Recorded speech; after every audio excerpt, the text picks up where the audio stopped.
walked off, and there was like this meadow, and the wind starts blowing the aspens, and it's just like a very distinct sound. And I don't know, just so worshipful for me to be in nature, in creation, getting to be with the Lord and thinking about him, and just really grateful for, yeah, obviously the time to get to be together, but just everything. I mean, that just like resonates with me so much, to be out in nature and worshiping him. And I mean, that was a moment like I'll never forget. Well, welcome to the Faithful Fathering Podcast. This is Rick Wirtz, founder and president of Faithful Fathering, where we encourage and equip dads to be faithful fathers. That's a dad that prioritizes his physical presence, is engaged emotionally, and leads spiritually by example, reflecting the triune nature of God in the home. That's what every dad is called to be. In this podcast, I'm blessed to have a couple of gentlemen that joined us for the father-son backpacking trip this summer, Jack Sears and Charles Sombrio. They're a little bit different than the normal father-son. This is a father-in-law and a son-in-law that joined us and made for a fabulous dynamic on the trip. And actually, Jack made me quite jealous because I'd like to make the trip with my son-in-law at some point in time. So I'll use this as a leverage to encourage him to jump on board. But welcome, Jack and Charles. Thanks for being here. Thank Thanks for you. having us. Great. I'd like to open up, Jack, if you want to lead, just talk a little bit about y'all's relationship and just a little bit of background on you guys. Well, it seems like Charles has been a part of our family for such a long time, and he has really. I mean, when our daughter Katie went up to Morgantown, West Virginia, to begin a ministry there at the university, Charles was a part of that team, and of course, that's when I first met him. And it was great. And when we'd come and visit, we'd see him from time to time, and get to know him. But when he and Katie, fell in love and decided to get married, well, we were super excited. And I tell you what, from that moment, when he and Katie got together, Charles has just become a great friend. He's just a super son-in-law, and he loves my daughter, which was so important, and he loves his kids, and he's just has a great heart for the Lord and his ministry there on the campus at West Virginia. And I'm just so proud that he's my son-in-law, but also that he's really a good friend. And I tell you, we try to do a lot of things together. We've done a lot of traveling together, I think, over the few years, and gone different places. But I knew when this trip came up, I knew my other boys weren't going to be able to go. And I mean, and that really didn't enter my mind too much, because really when I decided to go on the trip, I told my wife, I said, I want Charles to go on this trip with me. I think that would be awesome. I just want to spend time with him. And plus, I can count on him to be there for me if something happened and I need somebody to drag my body out of the woods. Charles will be there to do it. But and that's before you knew us. That's right. That's right. But I just love and appreciate Charles so much, and it's just great having him in our family. Fantastic. And Charles, what about when you had the chance of when you asked for your bride's hand, how did that go, and how did you feel about the relationship going back then?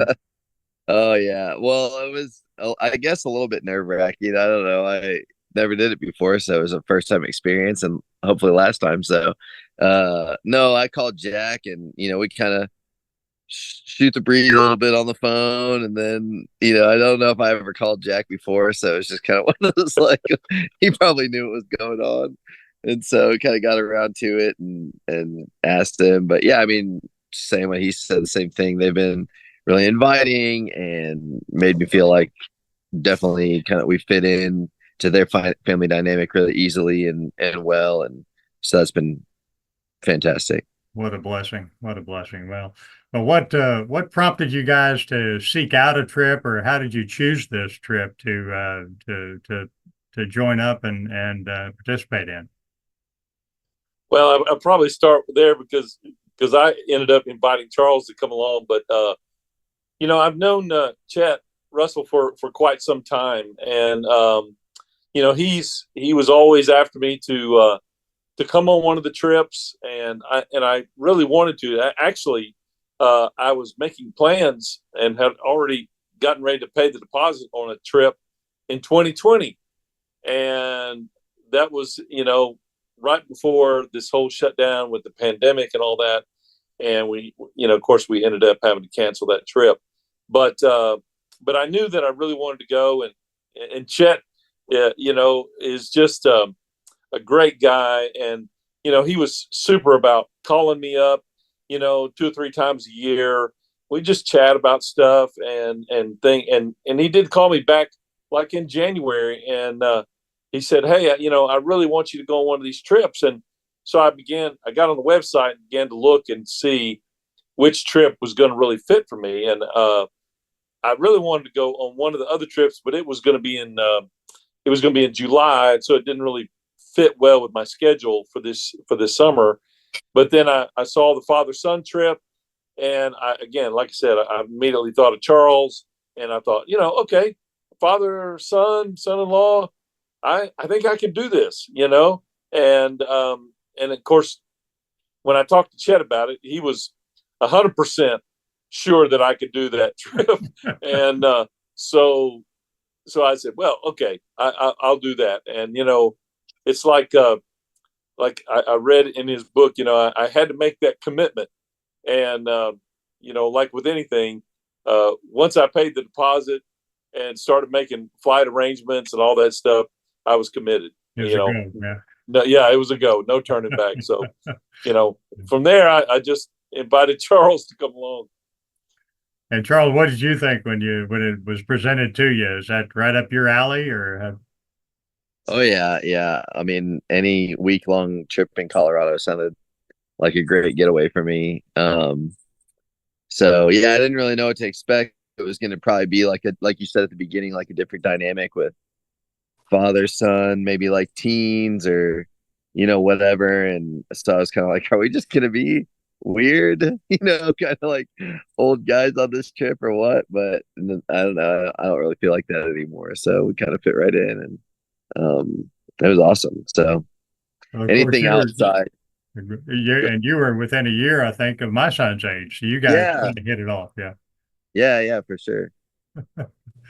And what was one of the highlights for you, Charles, for the week? I know, just to sum up, refresh to tell our listeners here, it was a 5-day backpacking trip. We hit the ground on Monday morning and hiked through Friday afternoon. Backpacking, packing up, moving from place to place. We covered, I think, 25 plus miles, and about 5,000, 6,000 foot elevation. We're starting out at 8,000, 8,500. We ended up peaked at 13. So that's that's 35, 4,500 feet elevation. So how did that? What was a highlight for you of those weeks, other than the getting rained on and hailed on and all that? all the time. No, I don't know. I mean, what we mentioned, just like getting to be with Jack, getting to meet the other guys on the trip. It was like instant camaraderie, in my opinion. And then I don't know. Like there was a moment, kind of like we were kind of had set up camp, and I just kind of walked off, and there was like this meadow, and the wind starts blowing the aspens, and it's just like a very distinct sound. And I don't know, just so worshipful for me to be in nature, in creation, getting to be with the Lord and thinking about him, and just really grateful for, obviously the time to get to be together, but just everything. I mean, that just like resonates with me so much, to be out in nature and worshiping him. And that was a moment like I'll never forget. It was just me and him, and it was awesome. So I don't know, that's another thing that I really loved about that time. So it's Romans 1:20 personified, where the creation cries out, right? Yeah. Yeah. How about yourself, Jack? Was there a particular highlight on the week that stood out? Well, I have never tackled, if I could say that, this type of challenge before. After I came down, I think I told Charles, I know I told my wife, I said, honestly, in the last 50 years, I can't think of anything that was more physically challenging than this trip. And, I say 50, I'm, you know, in my mid 60s now. And I'm sure there was probably some days way back when I was doing athletics and stuff that were pretty tough days. But this was definitely in my memory now, one of the hardest things. But I think the thing that stood out to me most was the second day when it was a very, very long day. We hiked, I think that day, maybe over 8 hours. We had rivers to cross, and we went up a lot in elevation. And I tell you, carrying a backpack with over 60 pounds of equipment and stuff. And I'll just never forget the guys, Tom and Charles and Paul, who went on ahead and got their stuff situated in the campground or the camping area where we were going to stop that night, and how they came back and they took on my load, because quite frankly, it was a struggle. That I was really exhausted by the end of that second day, but they took my pack, and I took the day pack, and then we went on all the way in. And that was, to me, just personified what it meant to carry one another's burdens, to love each other. I mean, I hadn't known these guys for just a few days, and yet they were so committed and so willing to help, and to take upon that burden. I got to thinking about that verse of scripture, where it talks about, if the Roman soldier asks you to take his load for a mile, then be willing to take it a second mile. Hmm. And I don't know how much ground we covered when they took my load, but it wasn't just like 50 feet, 50 yards around the top of the mountain. It was quite a distance. And I tell you what, I just gained a whole appreciation for these guys, these young guys, and the love they showed to me and their willingness to help out. And of course, the beauty of the whole thing was just fantastic. But I think that was, for me, the thing that I'll just never forget, that, and how much I appreciated their loving kindness and their help. Yeah, that was a special day when everybody came back. They were a welcome sight when they came over the hill. No kidding. Yourself included there, Charles. Yeah. Now, Charles, you have what was what I would say the biggest takeaway? I mean, that's one of the things that stands out at you, what we just discussed. But what, if you're looking back, and what's the biggest takeaway from the week in your heart? What can you share that? Yeah, I don't know if there's like a specific, word or something like that, but something I just keep going back to, and I started telling some of the guys when I got back. I lead a small group at our church, and we were talking, and I was telling one of the other, his kid is like 2 or 3, and I was like telling him all about it and getting excited, and I was like, and it's really cool, like we could do this someday, and like we could take our sons on this thing. And I don't know, it's just really meaningful, kind of like look back at some point and be like, oh, me and Jack did this thing. I mean, he was like an absolute beast, and it was so cool to see him hiking and all that type of thing. And some, it's like, man, I don't have to like grow up to get old and fat. You know what I'm saying? Like I can actually be capable and do things with my grown sons. And I don't know, I haven't necessarily had that experience until now, and so that's been really just inspiring to me to be the kind of father now with, real little kids, but then even with grown sons to, like Jack was saying, kind of like father them and be there and also be their friend at that point. And I think you say counselor or sage. And to me, that's just like, yeah, it was cool to get to see that acted out Mhm. versus, oh, I got to see my grandkids. It really was kind of like it was like a real friendship thing that we got to do together, memories made together. We trust each other for sure, like on a different level at this point. And I don't know, it was really special and unique, and I'm grateful for it. So, Well, we'll have to make book on a three generational hike in what, 10 years? yeah, How old is your oldest boy? he's 4, so that's There you go. So right at 10 the years. Yeah, idea. 10 years. So don't be slacking, Jack. You and I both have to stay up. Be All great. right. All right, there's a challenge, another challenge. The question is, Jack, are you going to tell him the secret to staying fit is marrying a mean woman that doesn't feed you very good? That's right. That's right. Yeah, my grandson will know about his mother and his grandmother. Yeah, they'll keep him in line. That's for sure. And Jack, same question to you. What was the biggest takeaway for you looking back on the week? Is there anything in particular that stands out in your mind? Well, I have to say that I think my relationship with Charles was just grew so much. You know, we've spent time together off and on, for the last what, Charles, 8, 9 years, something like Yeah. that. And but I tell you what, when you someone and you overcome challenges together, when you sleep in the same tent and you're only 8 inches away from each other, through the night. And honestly, I really appreciated Rick.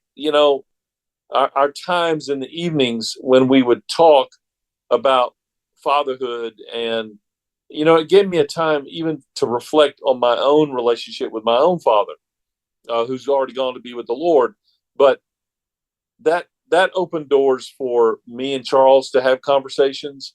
Sometimes just laying there, at night, being so exhausted, just but just having a chance to talk. Appreciate, when maybe if I wasn't feeling great, that Charles was there to lift me up in prayer, and that will always, stand out to me, that we were able to just talk about the Lord and talk about parenting, or what it means to be a father, and then just support each other and encourage each other. I mean, it was always a great blessing to me to. And yeah, I was, for the most part, bringing up the rear most of the time down the trail, but I'd look up and see you guys up there, and I'd be just going like, okay, I can get there, and those guys would be, okay, yeah, you can do it, come on. And yeah, so that was, I just really appreciate it. And I really think that Charles and I have a even better relationship now than we did before. And so that's one thing we don't talk about much. And, when we advertise the trips and what have you, it's kind of hard to explain what the curriculum is each evening that, we always say we're going to push you physically, emotionally, and spiritually. But as Tom says, my son says, we can only control one of those. That's the physical. But you're saying that you did enjoy and get a lot out of the curriculum each evening that we sat and discussed and that we did as dads and sons and then together. Yeah, I did. And, it was great, that we got to, kind of have small groups with, we all kind of divided up into two groups, and just, it was encouraging very much. And just a blessing to hear everybody share a little bit about their own experiences with their fathers and their own fathering, with their sons or grandsons, as the case may be. So, yeah, that was good. I I'm glad that was a part of it, you Mhm. know, and because I think it just helps add to the whole spiritual dimension of the trip, really. Do you agree there, Charles? How was your discussion? Yeah, yeah, I thought it was helpful to have stuff to think about and talk about, and then kind of come together and ask Jack questions and see on stuff. Good, good. And well, that's it was a blessing to have the time with you all. Is there any other notes of encouragement or challenge you put out there for dads and sons that might be watching this that or listening to this that you'd say, hey, you guys need to go for it? Any encouragement for those guys? I think one thing you said on the trip to me that's really kind of stood out, Rick, you were saying kind of this whole faithful fathering thing is everyone kind of has like this men's ministry, but you don't see like a whole lot of fathering ministries. And I don't know, that has just been like on my heart so much, especially me becoming a dad in the past 4.5, 5 years. And okay, there's always an excuse. There's always a this. Oh, every child's different, every family's dynamics different, whatever. And I'm always kind of like looking for but there's got to be like principles, you know what I'm saying? Like there has to be some kind of commonality between fathers. And this was like so cool to get to ask questions to you and Jack and the other dads. Even Tom was like a wealth of knowledge, and not like long experience, but he's thinking about the same thing I'm thinking about. And other dads like that in my life that I get to ask these questions to. And so it was just, yeah, I thought it was awesome to have concentrated time to kind of talk about being a father. Because if no one's going to be a great dad right off the bat. And the only way you're going to get really good at it is if you're intentional, and you're going to make mistakes, and you're going to take risks, and you're going to do all these things. And like this time with Jack, it was a risk. I mean, he asked me to go. It might not have worked out. Um, it might have rained the whole time. I don't know, like all these different things that could have gone bad, but it was awesome. And he was intentional with me, and it meant a lot to me, but also like now we're going to be closer. And I just think like if you're a young father or any father, if you're taking the time to be intentional, ask questions, seek out resources, all of that type of thing, you're going to be okay. Yeah, yeah. But if you're just kind of coasting, oh, I'm a little bit better than my old man, or this type of thing or that type of thing. I mean, that might be true, but that's not the point. And I really do want to be like the best father I can be to my kids. And anyways, I say go for it and take the time and make the time, especially fathers with maybe teens or younger kids taking this trip. I guess it's probably just teenagers, but just make it happen. What are you gonna lose? It's not gonna. Yeah, I don't know. I think it was great. So Fantastic. Well, that's a good heads up to a reminder here to let guys know that they can go to our website, faithfulfathering.org, and hit the dads for dads button and access a lot of training materials. And, I think, I don't know if that's how I worded it, Charles, or not, but I always say men's ministry is iron sharpens iron. Fathering ministry, dads raise men. yes, yeah, and young ladies. yeah. So there's intentionality is a great word, and that's exactly what's needed, be it in marriage or fathering or and everything that we're doing, right? How Yeah. about yourself, Jack? Do you have some encouragement for dads out there? Well, I just want to encourage all dads, regardless of your age, because you can get yourself ready. I questioned myself at my age whether or not I could do something like this. And, as I said, I mean, there were times on that trail where I really questioned my sanity if I had done the right thing, but I tell you, the challenge, men, I think, we're made for challenges like this. I mean, I know not every dad, not every father grows up in environments where they're doing things, like sports and camping or hiking or, whatever it may be. But I did, and I look back and I go, I really had missed the camaraderie that we have with other men, and the challenges that men give to each other and how we encourage each other, just like we did, when we were in our early 20s or, late teens and doing stuff. And so, I would just say to dads, you got to get out there and you got to do it, and don't put it off, and make that commitment. And you can sit around and come up with all the reasons in the world why you shouldn't do this thing. Yeah. But if you're going to, and if the Spirit of God is saying do this thing, then make that commitment, and put some money down, make plans, because if you don't plan, then you make it too easy to back out. And and yeah, the Lord just takes care of the rest of it. He gives you everything you need to accomplish whatever it is for that day. And plus, if you don't go on a trip like this, then you never get to hear the trip leader sing some old classic tunes, as you're hiking up and down the trail. Don't give away the secrets, Jack. I won't say who, and I'm not going to say what songs, but it makes me think the next time I go, I'm going to be more prepared to lead, to lead out with some songs, but you don't want to miss that opportunity, and it talks about, all creation will sing and cry out to the Lord. So I might as well join the trees and the rocks, right? I don't know if they were crying because they were crying out, or they were crying because of the voice. I don't know which. Yeah.